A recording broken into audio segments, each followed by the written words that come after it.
welcome to Sunday Club with me and Danny and not Kevin. Again, it's just two of us. We keep swapping, me and Kev do. Sorry about that. So Kev's not here, Dan's here, and you know me, I'm obviously looking like a BG, you know. We used to have this show where I'd get suns and I'd smash them in people's eyeballs. But tonight, Matthew, I'm going to be you, Matthew. I'm Matthew Kelly. Hello. Stars in your eyes, hero. Oh, what a time, mate. How are you, Dadeline? Yes, mate. There's nothing in here, by the way. It's just fresh air. I'm having a passive fresh imaginary smoke. Nothing wrong with it, mate. Yeah. You puff away. Imaginary nicotine, that's weird. Yeah, I'm good, mate. I'm really good. Thank you for asking. How are you?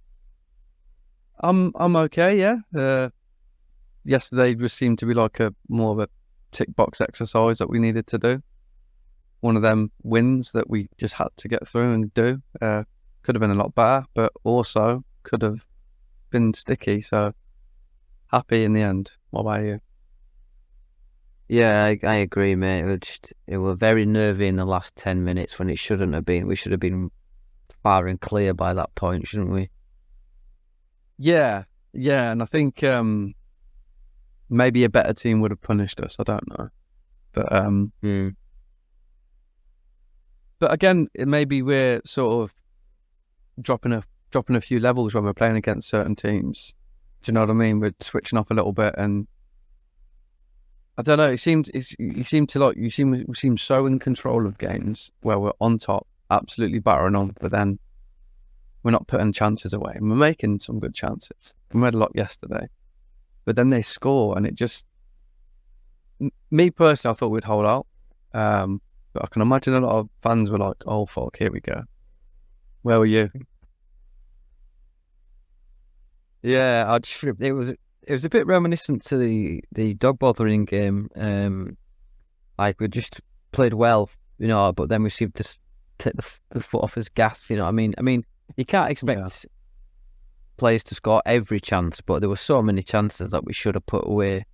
Especially the Perot one where it came off the defender, you know, in the second half. Some of the chances won. Yeah. I mean, some of it, he seemed a bit off with his finishing boots yesterday. He did score, didn't he? But he was offside. He did score, and Perot's goal was all down to him, to be fair. If you see, he wins that tackle, wins that ball, and then he gets the ball back and he plays Perot in. So yeah, I thought he was quite good with his sort of creativity yesterday. Somerville, you're right, his shooting was a bit off. But another person who sort of was like went on it a bit yesterday, first half especially, Ruta. His passing was a bit. I don't know if you noticed it. Some of his passing was a bit off, short, and he weren't getting to him. The defender was cutting a lot of them out, but then he pulls off that fucking Perot's head out. Did you see that? He did that skill. Yeah, that was amazing. Yeah, and then the ball that was just sort of digs it. Oh yeah. So he made up for all that sort of negative passing. Well, not negative, say like bad passing, we'll call it, for that, because that was quality. That's what he can do. Yeah, the skill, he seems to be just getting better and better.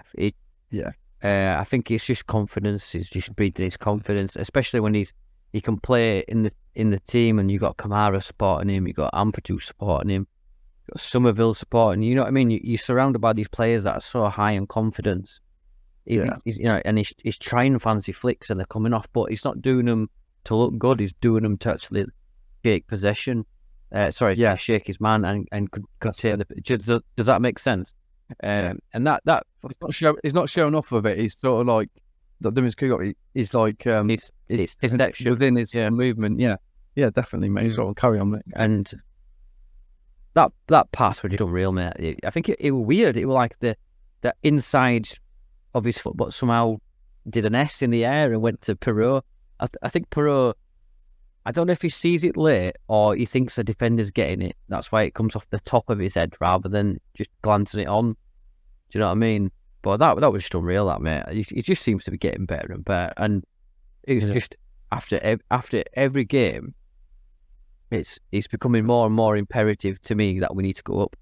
Because if we don't go up, teams, the vultures, the Premier League vultures will come straight for him. You know what I mean?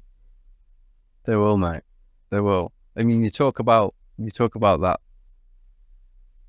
like Peru, like sort of not sort of judging it right, and it was like it was almost millimetre perfect. It was so close to the defender's head that he got it round him. So yeah, you could sort of understand why you might have thought the defender was getting to it. It was perfect, and he was sort of facing the opposite way as well, wasn't he? He was sort of facing if to run out to the wing, but then sort of dug the ball and it went that. I was like,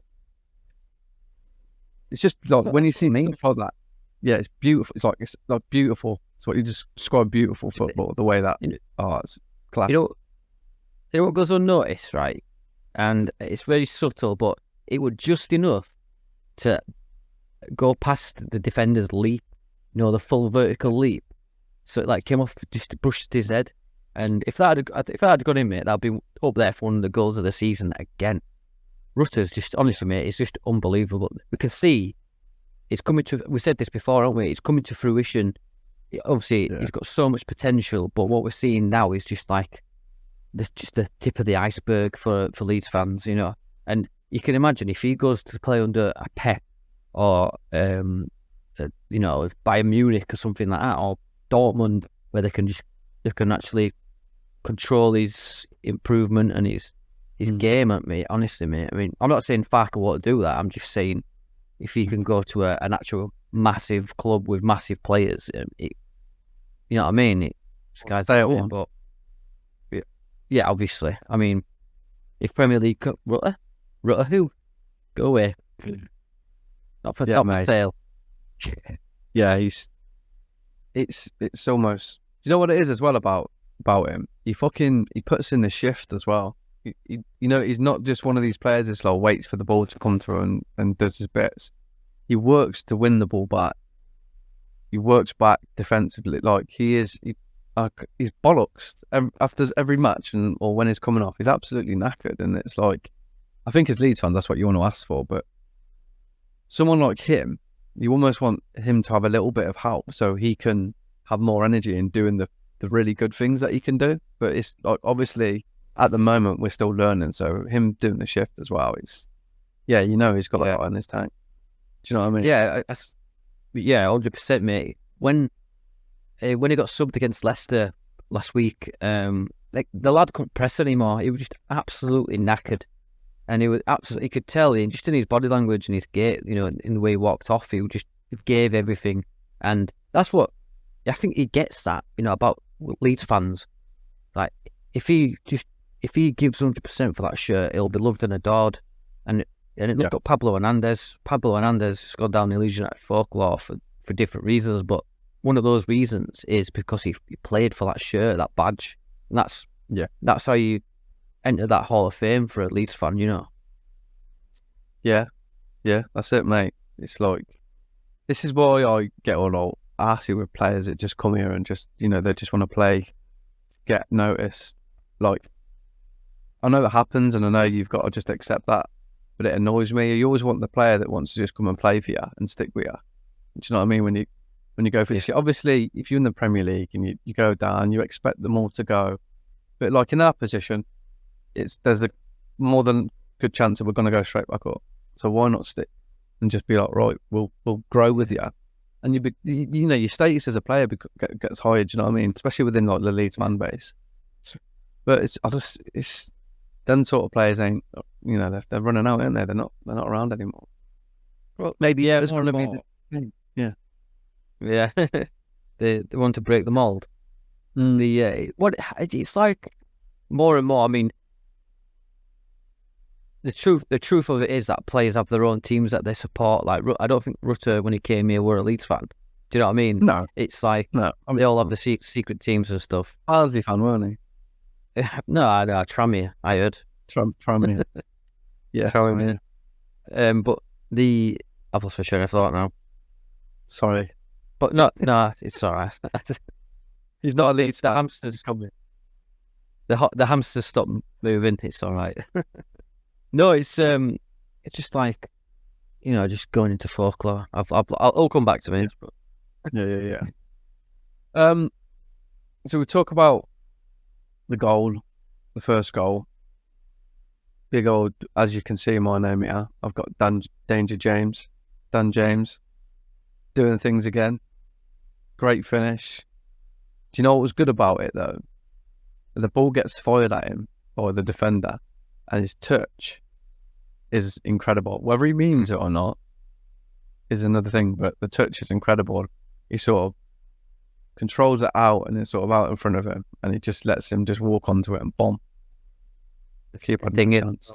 Before he bombs it, I said, not bum. He looks up, he checks to see where the keeper is, and I tell you what, it's quality finish. It is absolutely sublime. It curls out and comes back in, Carlos-esque. And Dan James, mate, he's surpassing everyone. I said to a mate of mine who's an Everton fan, said, Dan James has scored again. It's unbelievable. He goes, yeah, but it's a championship, and it's his level. And I went, I don't know, because he didn't do this for Swansea. He didn't really pull up threes for Swansea when he was in the championship. But actually, I think he's an animal. I mean, I think Farke has helped him become this animal. Yeah. He's finishing, mate. His past 3 goals have been quality finishers. Yeah, he has. And he's becoming a fan favourite. And a lot of people gave Dan James a lot of stick, myself included, because he wasn't helped by getting played up front. But no, what's he on now? Like 6 goals or something? 7 goals? I don't know. I think he scored? He scored 2. He scored 1. I think it's 4, maybe 4. It's more of assist. It's his assists that he was hot top up, wasn't it? He's got like 6 assists, 4 goals, maybe 5. Not sure.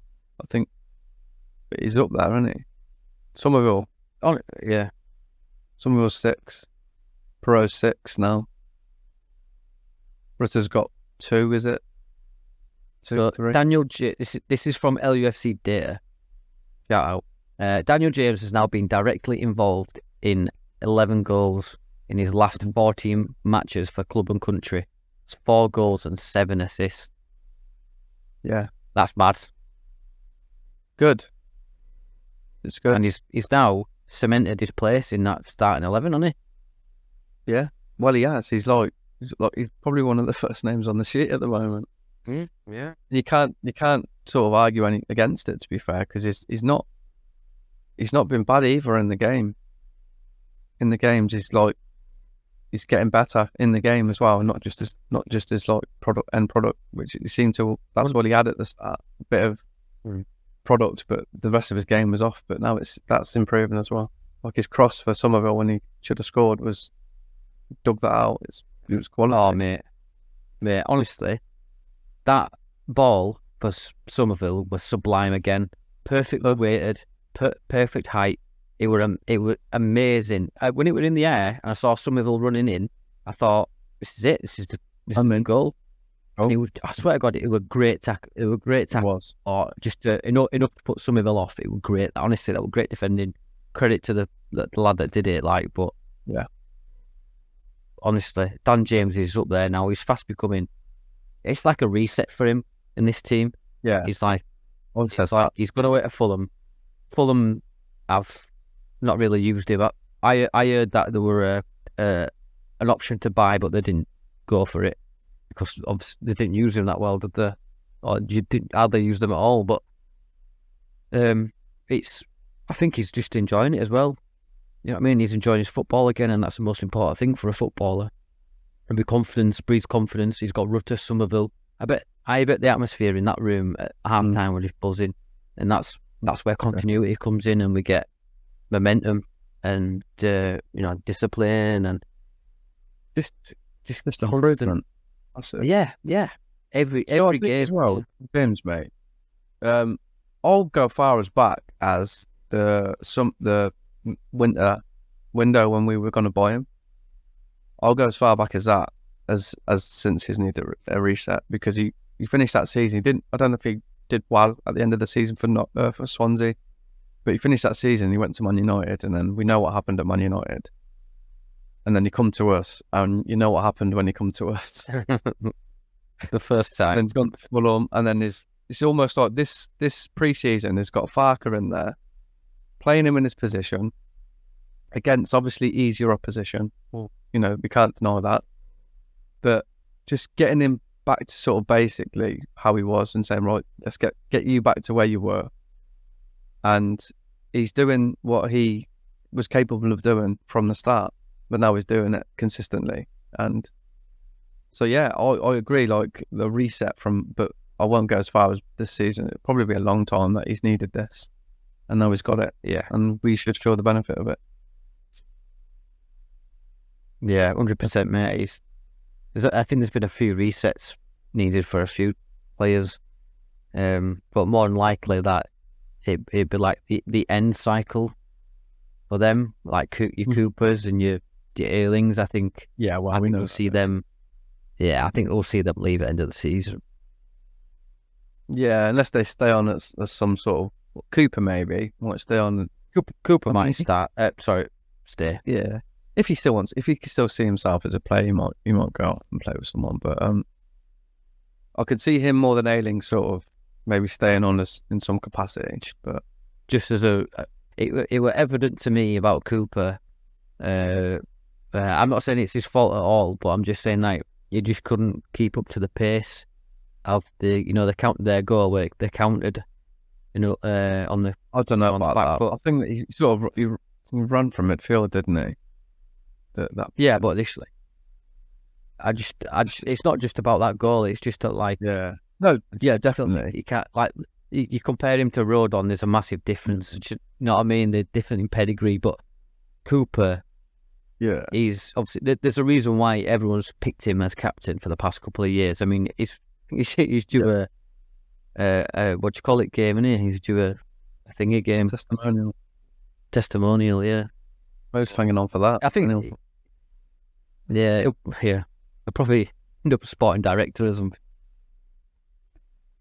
New director of football.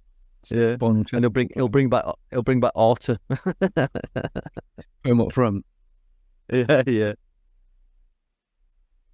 Yeah, but what do you think of I'll tell you what, Cooper, he did do some nice balls, to be fair to him. He has a couple of times where he's got a nice left foot at times. He did a couple of them where he sent Ruta through. So I'll give him that. But yeah, I think you're right. I think we say it every week, don't we? Every episode, like we know the ones that need to sort of be changed, but we know that. But they're here. They're going to be here, and they will play at times. They will get the piss taken out of them at times. But I think what we have now that we haven't had before is a strong other 10 players that can sort of make up for their deficiencies at times. I know it's cost the goal here and there, but we've got a good enough team to still get through teams when they're stepping up, when they're playing at times. So yeah, they're going to be here. We'll just accept that they're here for this season anyway. It's not shitting on them. Well, yeah, they're not. They do shit. They're not exactly bad players. They're just seasoned players. Yeah, they're just like the elders of the camp, if you will. I mean, like 30. They're younger than us. They're like 32, 33, but that in footballing years is quite elderly. And you can see that. There's only a specific amount of players. You've got like, Thiago Silva at Chelsea, who's like 38, who's still playing at the top level. But we all want what's best for the club, and I think that they will too as well. Yeah, and let's be honest, Bielsa did have hold of them for like 3 years and that, so 3. Yeah, they've actually gone down in height because the knees have eroded away from all the running. Exactly. I mean, we joke about it, but it does. It does have an effect on play, especially because he got hold of them. They weren't old, were they? But they were past the years where you could sort of do that training and get used to it on your body. Over the hill, yeah. Yeah, so it's like he got the best out of them. He got the best football out of them players, that they would probably have ever played in their career, but it's probably shortened their career a little bit, which the risk you take, I guess, for when you get a manager like Bielsa. But yeah. Oi then. Yeah. That's it. Thank you. Yeah. So get on to we'll go to Perot's goal. How did you think Perot played actually, mate? I thought it was all right. The thing is, I thought it was about Perot. Yeah, I thought the thing is with Perot, if you probably don't notice him, but he's doing what he's expected to do. Is just play the ball, and I really like Perot. And just to put this out there, I saw someone saying, "Oh, it's interesting to see Perot don't have a poppy on his shirt."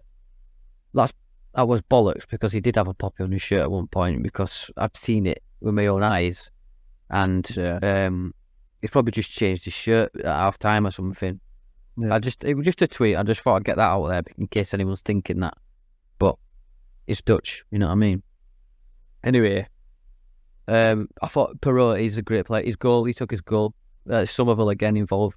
And I thought, you can see him, he was running to the right of Somerville, and he saw the cogs working in his head, and he just, there's space on the left, and he ran straight past Somerville, and Somerville with a no-look pass, perfectly weighted again. And what my favourite thing about Perot is his composure in front of the net. He just takes a touch. Other people would probably just smash that at the keeper, but he takes a touch, and he's fortunate.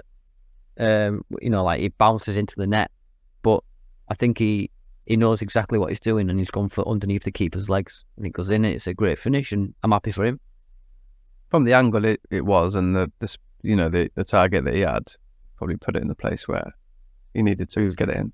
So he has got that in him, but he has also had chances, obviously Leicester and Southampton, where he's not been as composed. So, but I thought he was good yesterday. I thought his play was good. I thought he worked well. I thought he held the ball up well. I thought his running into space was good. I thought, but you said it before, mate.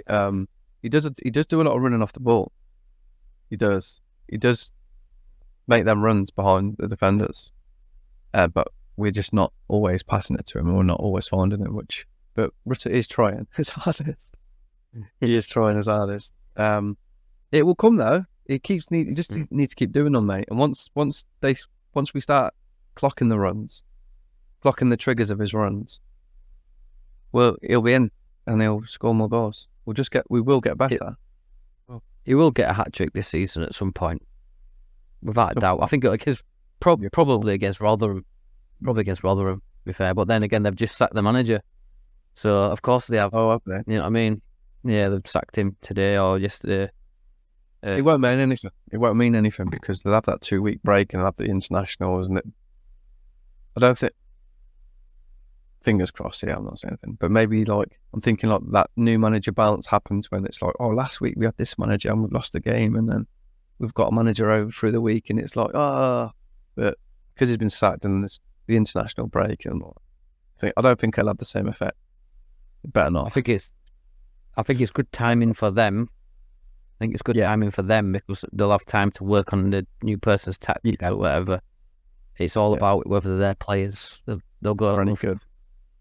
Yeah, they might just see us as a free hit. You know what I mean? Hopefully, I'm thinking, that we've got Leeds coming up, but this is where the fixtures are starting to get hard now, especially for the teams above us. Leicester have dropped points. Greenwood, Ipswich, Greenwood, big man. Ipswich went behind, but they're having to score 2-3 goals. Yeah, in the end, they won. Swansea had a month up as well, didn't they? Yeah. So that helped. Keep thinking, Ipswich are lucky, but they are a good team. They've got good synergy, good cohesion in the team. But so did Plymouth at the start. I just think they're going to start playing really good teams. They've got to play Leicester twice. They've got to play us again. They've got to play Leicester twice, us again. They've got Southampton. They've got we've got Middlesbrough coming up. That's an hard game now. All of a sudden, they lost 5-6 in a row. Something stupid. Now they're chasing us in the but they're chasing us in the playoffs now. I think Greenwood can't play against us, so he can't score any fucking worldies. against Billy. Yeah. I'm mad that he hadn't done that for us yet. I know. That's done it for us just in the under-21s. Yeah, he scored a few free kicks in the under-21s, and every time we got a free kick when he was on, I'm like, oh, here he is. This is where he scores a free kick. Fucking never happened. I think he hit the bar. They got the closest he's got in it. Oh, he scored against Bournemouth, didn't he? Yeah, that was a great finish to it. Yeah, it was. I don't think Plymouth are the worst team we've played, by the way. Once they got the goal, I thought the backs were up a bit. I just thought we had so many chances, and I think we did. We could have been. But I think that we battered them.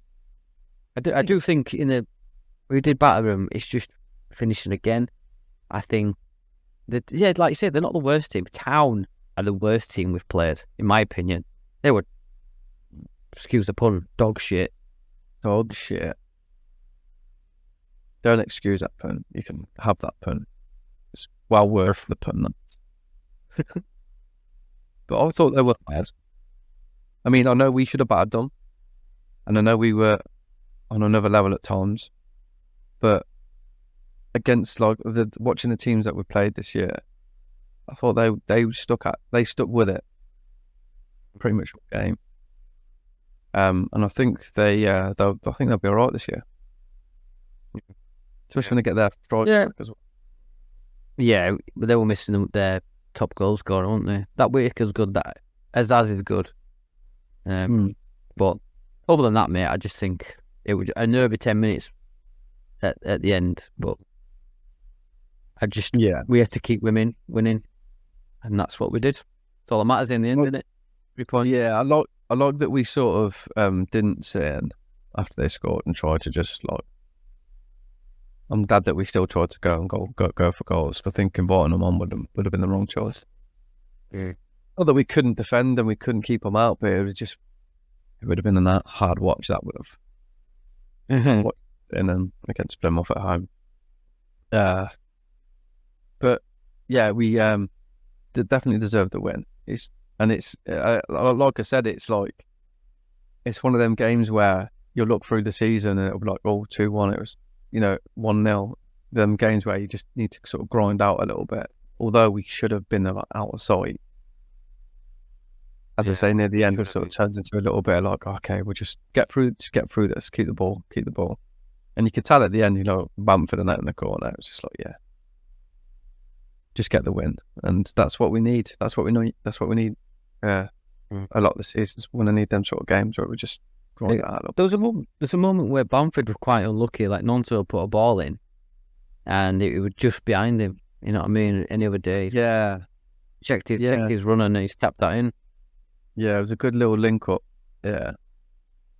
Yeah. I mean, we say the same thing about Bamford. He'll play a part for us this season. He won't. I don't think he's going to be the guy that's going to score you the goals, or get you the winner on that. But there'll be games where you'll need what he does, just to come on and just do what he does. Go on. Here's a question for you: after this, whether we go up or we don't, do you think Bamford leaves anyway, or do you think we want to keep him? Depending on if we go up, I think he might be sold, or someone might take him off our hands, or he might go on loan to somebody. I don't know. If we stay in the Championship, because we'll obviously lose, probably Rutter, Somerville. None of those probably gone in January, if I'm being honest. Probably lose a few of these players. Probably stay around, I guess. I'm thinking. Unless we just go, you know what, you can piss off. We'll just refresh it again. I don't think Ampadu will go. I think he might stay with us. I think he will, but probably hope more than anything. Mara, probably. Who else is there? Pro. I don't know. It depends what sort of season Pro has. I think he'll stay. We don't have to sell him. He's the main man at Leeds, isn't he? If Rutter goes, we'll reinvest and we'll do use. I mean, obviously it's well known that Farker didn't go up the first times with Norwich, but different. He went up. Different. He went up. This season is an anomaly because the only two teams above us are having record-breaking seasons. It's mental. For now, Leicester have lost 2. For now, yeah, Leicester have lost 2 in a row. If they'd have beat us, they'd have been probably 17 points in front, 18 points or whatever. Something stupid. Yeah. But now they're both 8 points. This is a blip for them now. Ipswich won at the weekend, but they've dropped 4 points in the past 3 games. Do you know what I mean? So, and all we have to do now is keep up the pace. And what's pissing me off is that Southampton keep fucking winning. And it's like, it doesn't matter. Do you know what I mean? Don't worry about it. Don't worry about them. Yeah. Don't worry about them. We should be looking at. We'll just do us, man. Yeah. We'll just do us. We should be looking above us, not behind us. Yeah. Yeah. The thing is, right? It doesn't fucking matter what's happening right now, does it? Because when it comes to week 46, we'll be where we'll be. Mm-hmm. And if we're up, we're up. And if we're not, we're not. I've said, like, if we're in the playoffs, I think we'll win the playoffs and go up in the playoffs. Things for me just feel different. Yeah. Things just feel different for me about, like, the club at the moment. I don't know what it is. It feels like we've moved away from something a little bit. And we've just got into, like, we're doing what we need to do. Because I think yesterday was a typical, this is a balls up game for Leeds. Do you know what I mean? After Leicester, beating Leicester, Plymouth coming to Ellen Road, everyone's expecting a 6-7-0 win. And they just, like, beat us 1-0 or 2-1 or something stupid like that. That's had that game written all over it. Do you know what I mean? Yeah, it was one of them where we're unbeaten in, I think it's 7 games at Ellen Road, and they've not won an away game for weeks or whatever. And it's just written in the stars, isn't it, that they come and beat us 1-0 on his own turf. But that wasn't the case. And the thing is, we're seeing out games now, which is great. I mean, how many games last season did we win at Ellen Road? You could probably count them on your hand or something, can't you? One hand. You can't your ball, man. Yeah. The same amount of moves I've got. Yeah. Like I say, mate, it does. It feels a little bit like, I'll say Farker. He knows what it takes to win games in this division, to win the division. And he's got players that are doing what he needs them to do. And the players that are already here, like Ruta, and he's got Byron back, Strout, Rodon, Archie Gray. They're all playing the part, mate, and they're doing what they need to do, mate. Yeah, yeah, it's 17-year-old, mate. I just can't believe it. And apparently, you got Premier League clubs now sniffing around him, and we don't have to sell him. But the thing is, he's 17. As soon as the minute past midnight, when he turns 18, Leeds need to be there with a contract offer. Bang. I don't think they'll need to be, mate. It's got his dad, his uncle. Yeah, I just think he's a little bit different from that. Yeah, I think he's a little. I think when you talk about sort of legacy players, still, I think him could be one of them. Like his family's rooted in Leeds. He's 17 years old. He's playing first team football for Leeds United, the team that he supports. Why the fuck would you want to go anywhere else right now at 17?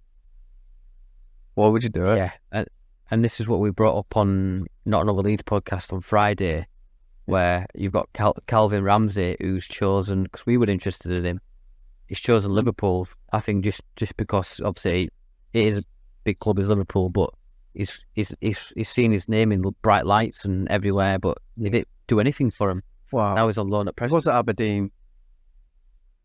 I mean, Archie Gray's already at Leeds, and it's at the moment. Yeah, we can look the future in terms of how our growth that's going to go in the next few years with the 49ers behind us, stadium build. Like they're investing in the club. They're hiring so many backroom staff, the scouts. They're really putting. Basically, they're turning this into a Premier League outfit as opposed to just bodging it on one or two men in each department or whatever. So they're really putting a lot of effort into it behind the scenes, and I think in a few years we'll be in the Premier League competing. I really believe that. I really do. And Boyd's actually great. 17, gonna be like, I'll just go to Liverpool right now, where he'll probably won't even ruin him a little bit. I mean, I think he's good enough to do it. Don't get me wrong, but stay where you are. So if you're still in the Championship when you're like 19, 20, you're obviously going to be playing every game for us. Fair enough, mate. Go then. Go into the Premier League then, or Europe, or wherever, because everyone will want you. But you're 17, just stick where you are. You should do what Calvin Phillips did. Just he's got. We all know that he's got an abundance of talent. Like Calvin Phillips, everybody wanted to get rid of Calvin Phillips. Went just after Christensen got sacked. Everyone wanted to Ronaldo Vieira, didn't they? Wanted to keep him. Yeah, and he's in no man's land somewhere in Italy. He's doing all right now. He's doing all right now, actually. I actually read him out. I don't know about him the other day.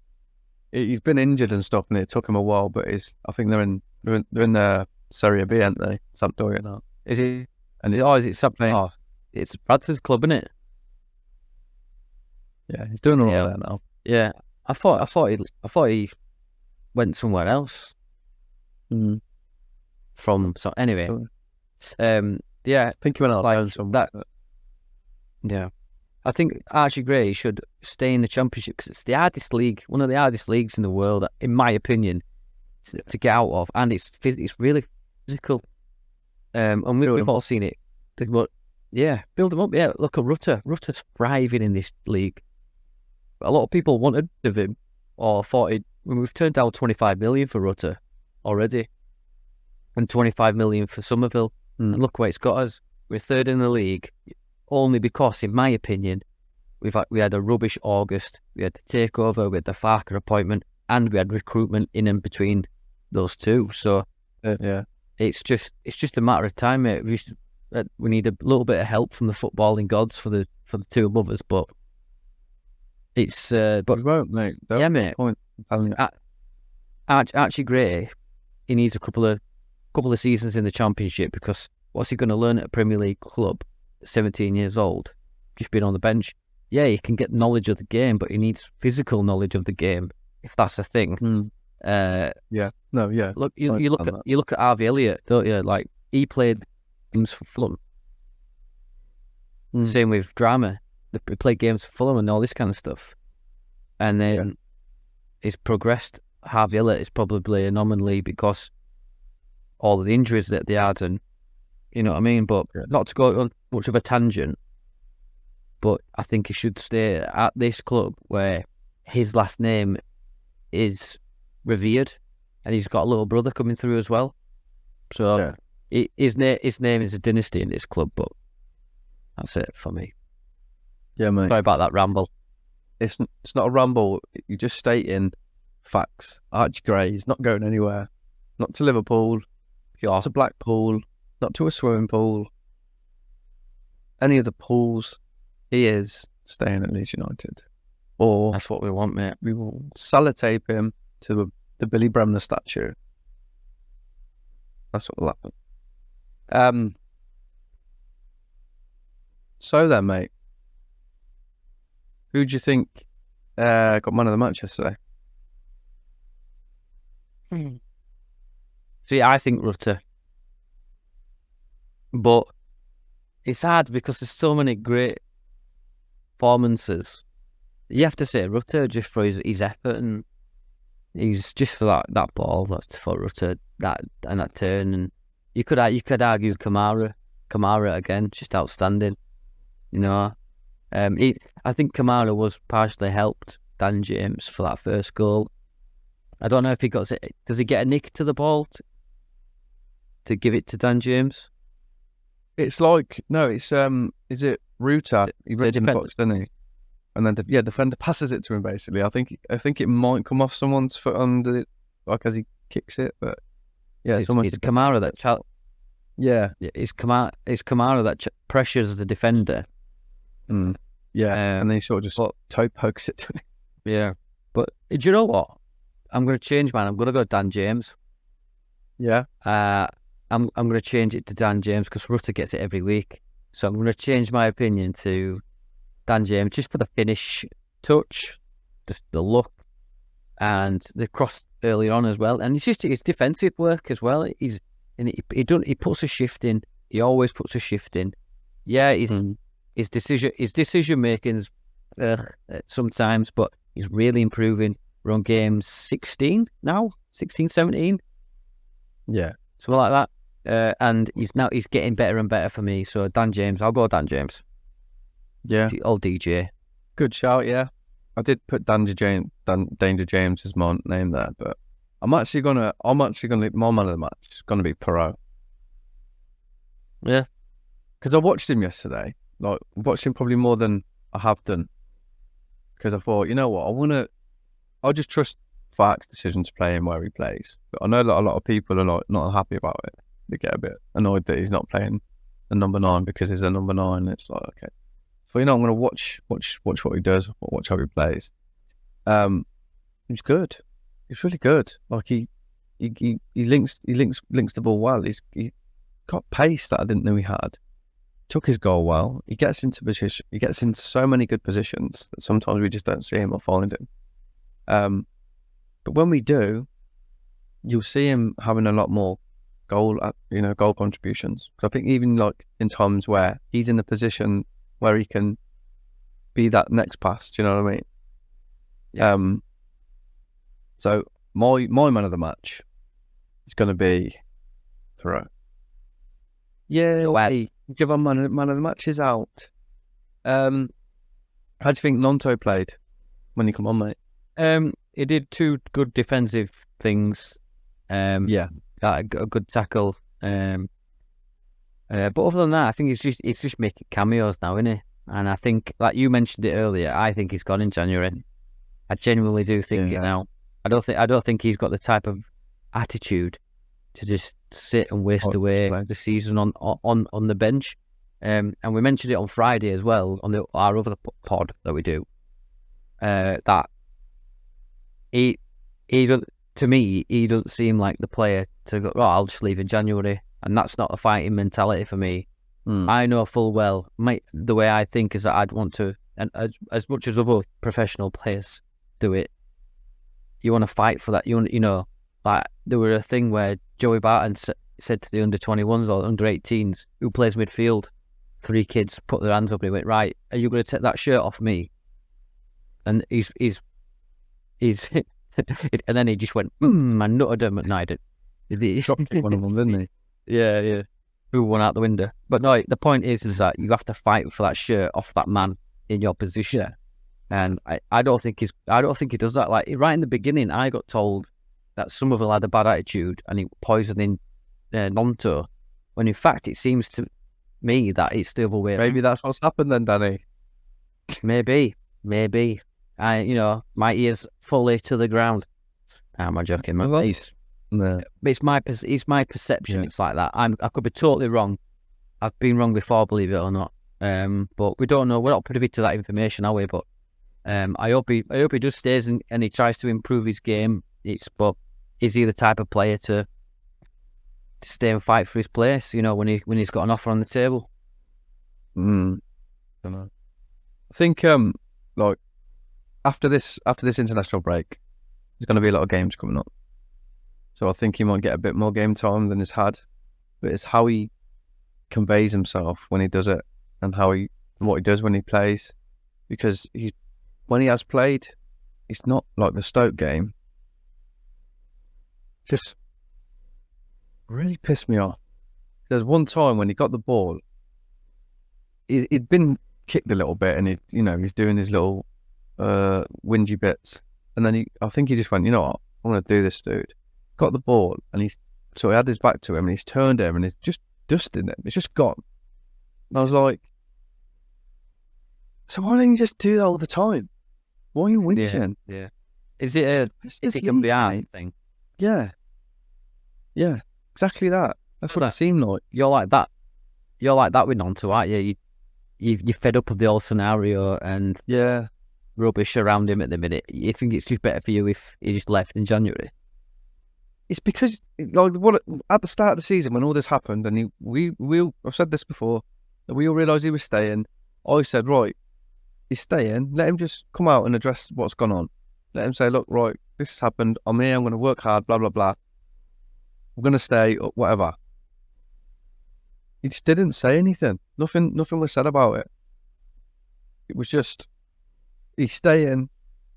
And then he scored against Ipswich, and we were all like, "Oh, yay!" And then he got injured. I know that, and he's come back. But it's like his little cameos that he's had. It's just, and then obviously the more stories coming out.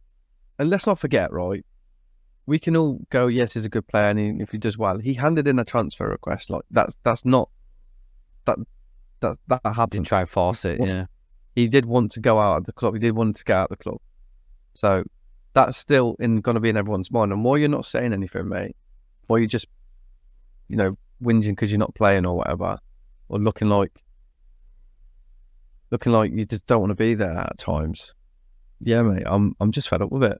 Like, he's a good player, but I'm just fed up with it. Just to be devil's advocate there, do you think he's just been whispered some poisonous words from his agent? Because we all know who his agent is and what he did with Zaniolo at Roma. He did the exact same thing, but Roma punished him and sent him to Turkey, didn't they? Yeah. I mean, he could be getting bad advice, but he's a smart kid. He's a smart lad. And it just seem older. He must know, like, what he did, whether it was from his agent or not, would do to the fan base before a match. He didn't do it once. He did it a couple of times before, 2 or 3 matches, where he pulled himself out and he said, I can't play here. And then the final one was like, yeah, here's a transfer request. So it's like, you must know what that's going to do to what people are going to think of you, and to not say anything about it. You could have come out and said, oh yeah, if you'd just been honest and like, my dream is playing at the highest level, blah, blah, blah. But I'm here and I'm going to commit myself to work hard and blah, blah. When you don't say nothing, even if it's PR shit, which it usually is, it's just like, or you can just fuck off, mate. As far as I'm concerned. Yeah. So, he didn't play very well when he come on. He did a couple of good tackles that he said. Nah, that's probably being a bit rude. He didn't do anything wrong when he come on. He did do that tackle at the back, and then he just thought he'd give away a throw, but then they went, yeah, it come off him, and he was like, oh, I meant it. Yeah. But I want to see more Gruev. I actually want to see more. He loves a tackle, doesn't he? He loves a sliding tackle, that lad. He does. The Bulgarian bastard. Yeah, I think the Stoke game was like throwing him into the deep end a little bit. I mean, I know it's not Stoke weren't like a brilliant team, but they played well. They were up for it, and it was just a little bit too soon to have him in, I think, like that. But I do like him. I do like the way he fucking tackles people. So I don't think more. I don't think we've said this before. Like, after watching him at Stoke, I don't think him and Ampadu should play the same game. I think it should be Ampadu. I think Gruev is Ampadu's backup, if that makes sense, because they're both similar players. Gruev is a good. Well, yeah, he is. He's almost that sort of defensive side of a midfielder. He's got more of the defensive attributes to it. I think I want to see Gray further up forward. I think he was brilliant at right back. I think he could be a brilliant right back, but I want to see him further up, because when he's got the ball at his feet. See that little shimmy he did. Just passed it to one foot and went through 2 players. It was great, that. Yeah. The thing is now, with Gray, I don't think he budges for right back because Byram's injured. But I mean, it's come out today that it's a minor hamstring injury, but Rodo might not be fit. He might not train next week, and then he's got another week catch up. So fingers crossed and touch wood that hopefully it's a minor thing and it's not the series of events now that it just keeps, knocking on. But Byron's been outstanding this season, so it'd be a shame to lose him. But now you've got Firpo. Perfect timing for him to come back. Yeah. But now, do we in the January transfer window? We've only got a month left until it opens. Well, just over a month and a half. Do we get a left back or a right back, as well as a 10? I don't think we get either. I think we see how Firpo does if and Ballroom, because I think they'll be good. In this league. Yeah, I think they'll both play. Because Ballroom won't play Tuesday. I don't think he will anyway. So I think they'll both play and see how they both play. We might not need one. Right back situation. It's all down to Spence, ain't it? It's all down to him and how. Oh yeah, shit. How he comes back. I totally forgot. Forgot about Jed Spence. That's how long he's been out. But yeah, it's how he comes back, and if he's, I'm just dreading that he's gonna have the old Izzy Brown syndrome. Yeah, I hope not. Izzy Brown. Yeah, I meant to start on our one about him, because I think I don't know why I just had that vibe imagine he just kept getting injured and we've never seen him, and we know he's so fucking good, and him in that team will be amazing. You've got a fully squad, nobody's injured. Do you go Byram, Spence either side, Road on strike? Yeah. Do you push Gray to where Kamara is? At the moment, you sort of keep them. I think you keep Ampadu and Kamara, and then you bring Gray on. I think you bring Gray on for about 70 minutes. Fresh legs, yeah.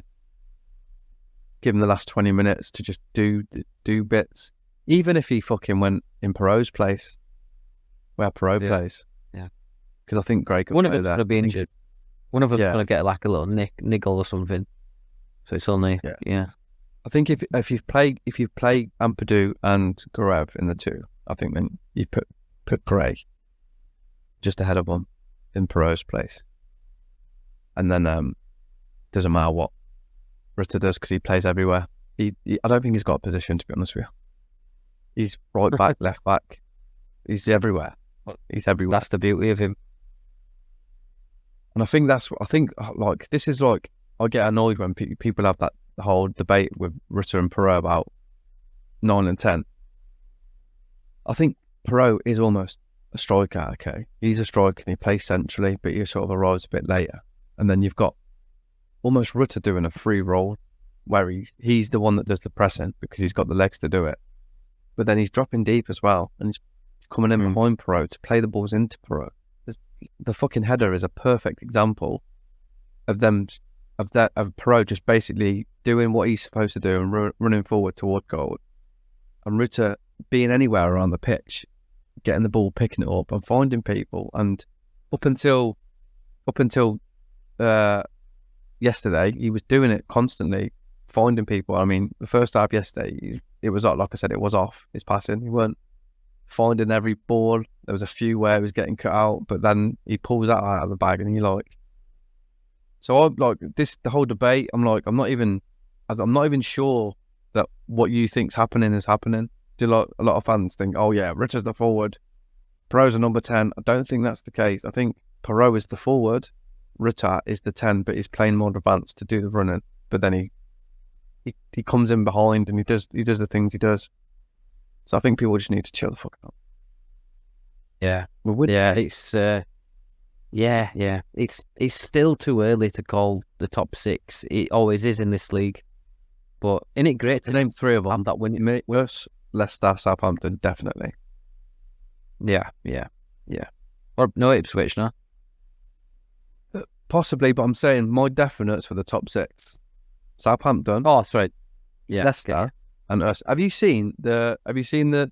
Not to go off on, but have you seen the Premier League? Have you seen the bottom 6 teams? Who they are? Bournemouth, Everton.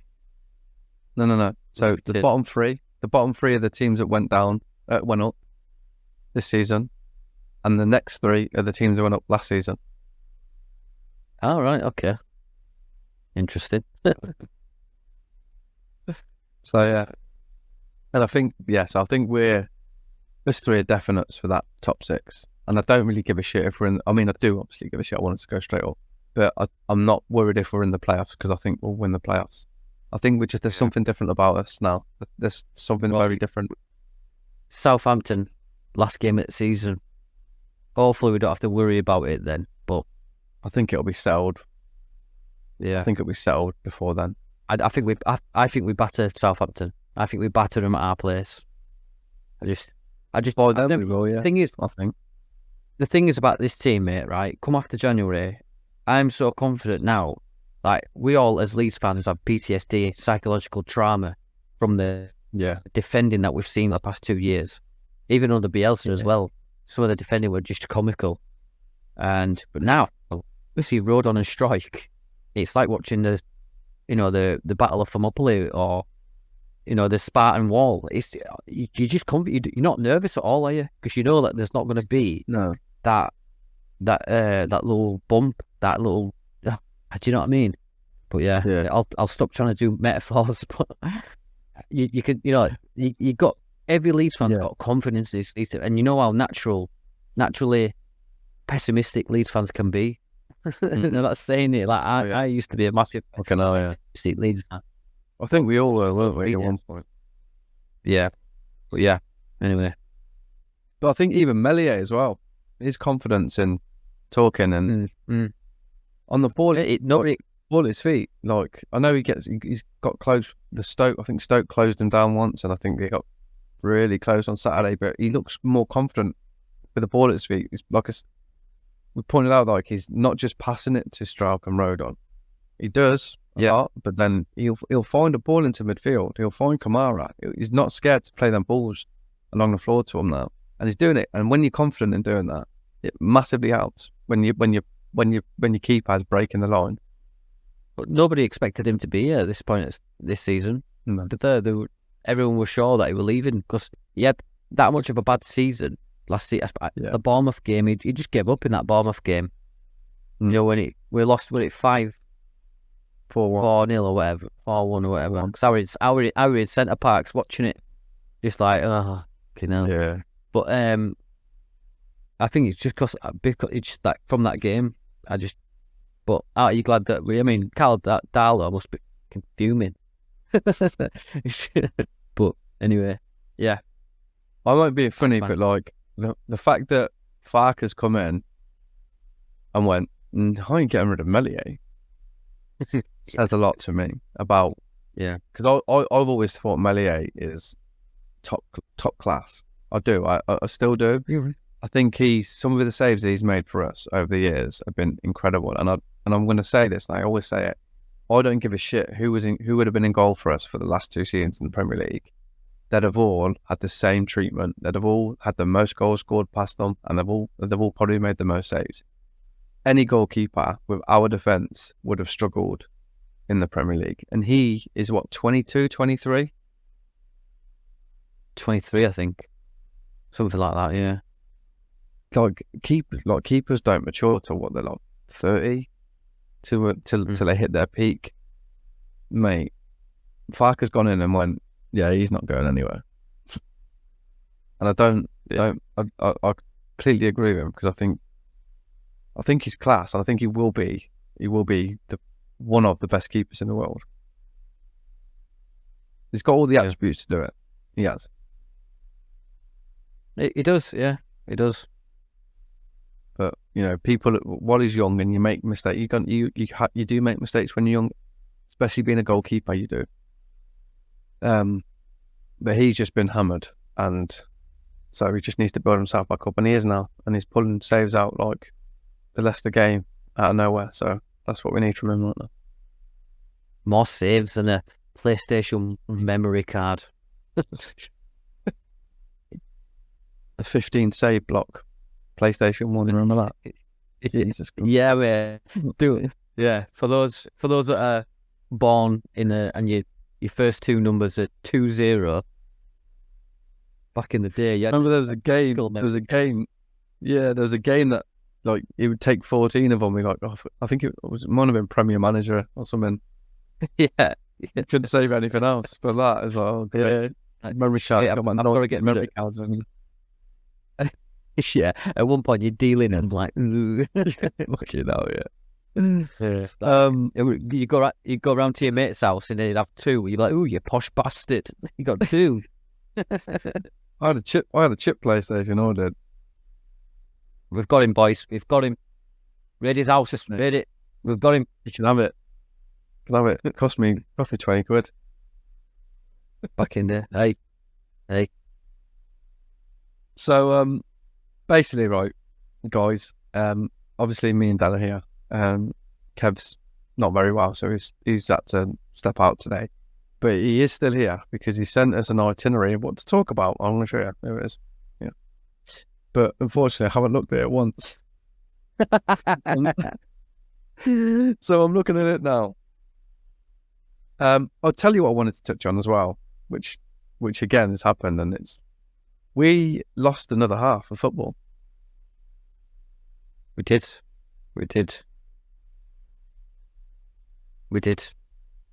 But do you think it was like it is annoying? Yeah, you're right. No, you're right. But do you think it's Farker just going, right, just calm down this half, play your football. If an opportunity comes, take it, and then reset? Or do you think it's just the players just going, no, we'll just take our time, we're battering these, we're 2-0 up, and they're just not getting complacent, but they're just, you know what I mean? I think that they're trying to beat teams and they're trying to score as many goals as they possibly can, but they are working hard at the same time. And, you know, we got to 2-0 second half. We've absolutely battered them, and they have run themselves into the ground because they don't just wait to get the ball. They win the ball. We win the ball back. You know, Rutte will chase someone around the pitch to get the ball back. They all do it. So they work incredibly hard. And I think while there's still this development in the system, the squad, how we play, there's going to be a lot more movement because we're still finding the triggers, we're still finding the spaces. It's getting better, a lot better. But I think over time we won't be wasting as much energy because we'll be finding them passes quicker, finding the spaces quicker. Like Perot's runs, they'll be noticed. So we won't be making 20 runs to get noticed. He'll be making a couple and they'll be finding them. And then they'll obviously have to mark him because they're like, oh, he keeps making these runs and scoring. So I think in that sense, we'll close games out a lot better. Yeah, because I agree. Everything you just said, for a minute. I think so. But it is annoying that we've lost to Huddersfield and now Plymouth at home in the second half. 1-0. We haven't even scored against them in the second half. I know. We're not doing very well in the second half cup, are we? Yes. That is the opposite of how it was though, because we seem to start slower and then sort of come on stronger in the end. But it's getting that balance, isn't it? It's now we're going through the opposite where we're like, right, we start, boom, go out, trying to boom them away, and then sort of tire a little bit to the end of the game. When we get that balance, we can start fast and sort of take our breaks when we need to, know when we're doing it, and then we can last the whole game, and we won't lose second halves anymore. But as long as we're still winning games, it's all that matters at the moment. Yes. Yeah. I agree. Now we've got the fucking shite international break. It won't be shite because to love each other, James. We will. We'll come on here and we'll... Not Kev. Shit. Not Kev. Sit on the toilet.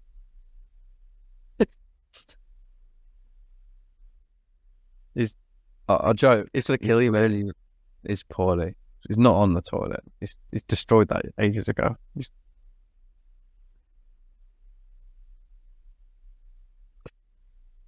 It's dissolved.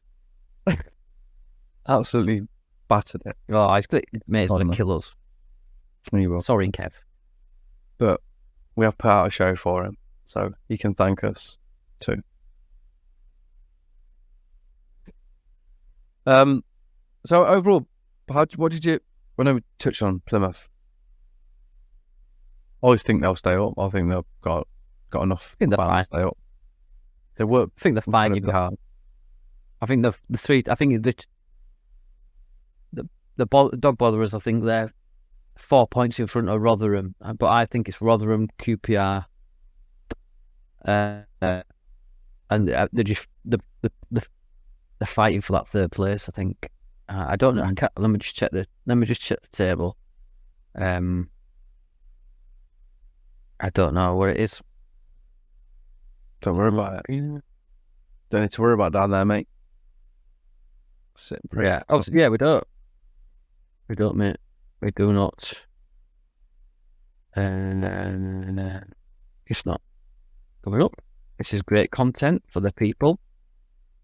Yeah, well, we're third. I'll just say that. Here we go. Here we go.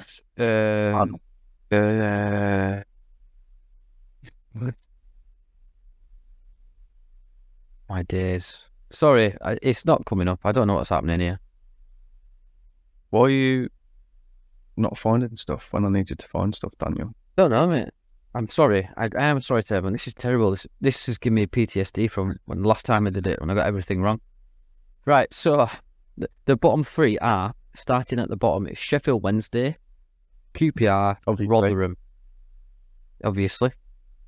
Now points-wise, Sheffield are on 6, QPR on 10, Rotherham 11, and Huddersfield and Coventry are on 15 and 16 respectively. Plymouth are above them on 16, so you could say Plymouth are joint 20th, but we don't have to worry about that. But I'm just happy because me and HD needed to know about that. But yeah, I think that's about it, isn't it? I think that's it, mate. I think we can just go now. What do you reckon? Just leave it. I did have a question for you. 100 metres. Yeah. Muddy floor. Hurdles too. Pencil dresses. High heels. Warnock. McDermott. Who do you think wins that race? Society. Because it'll be great to watch both of them doing that. Good answer, that is. Good answer. Everybody wins, apart from them two. Everybody wins. What about you? Apart from their legs. I was going to go McDermott. Because I think halfway down, I think Warnock would start talking to somebody. So. And get a job. McDermott would win it. Yeah. Yeah. Hedge trimming or something, I don't know. Yeah. Wow. I think we've come to the end of this show. I think we can safely say we've come to the end of the show. You picked Dan James, I picked Perot. Leeds have beaten Plymouth 2-1 in a closely contested match in the second half. Because the first half lost 1-0. But lost 1-0 in the second half. Yeah, that needs to improve, boys. So work on that in the international break. Second half performance. Or second half just scoring goals at home. Yes. Anyway, so we'll be back on Tuesday. I think Danny might join us on Tuesday. Is that right, Dan? Maybe. We'll see. It's a special day Tuesday, but we'll see. You never know. Hopefully, he's getting circumcised, so we are gonna have him on to. This bit. No. Put it in a jar for you. Anyway, you have been at the Sunday Club by Not Another Leeds House. It's me, James, and him. This one, Danny. Kev is in the background somewhere. Last orders at the Sunday Club. That's it. We're leaving you. Take care. Thanks very much. Bye bye.